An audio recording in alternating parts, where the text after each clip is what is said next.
یہ زمین جس پر ہم تم رہتے بستے، کھاتے پیتے اور چلتے پھرتے ہیں، کتنی بڑی زمین ہے، کتنی لمبی اور کتنی چوڑی زمین کس نے بنائی؟ کتنے آدمی اس زمین پر بستے ہیں، کتنے جانور اس زمین پر چلتے اور پھرتے ہیں۔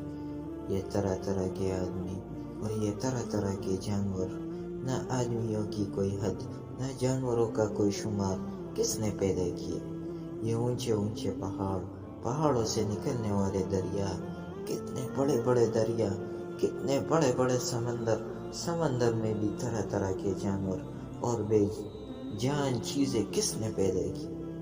یہ آسمان جس کے نیچے تمہاری اتنی بڑی دنیا بستی ہے، یہ گرم گرم سورج کی کرنیں ساری دنیا کو روشن کرتی ہے، یہ رات کی اندھیری میں چاندنی پھیلانے والا، آنکھوں میں ٹھنڈک پیدا کرنے والا چاند، چاند کے گرد چمکنے والے یہ چھوٹے چھوٹے تارے کس نے بنائے؟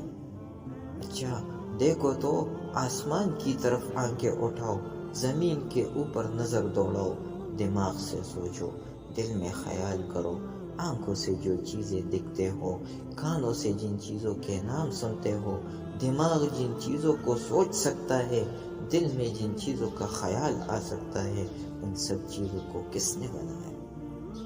تمہارے گھر کو معمار نے بنایا، تمہاری کرسی اور میز کو بڑھائی نے بنایا، لیکن معمار کو کس نے بنایا؟ معمار نے جس مٹی سے گھر بنایا، وہ مٹی کس نے بنائی؟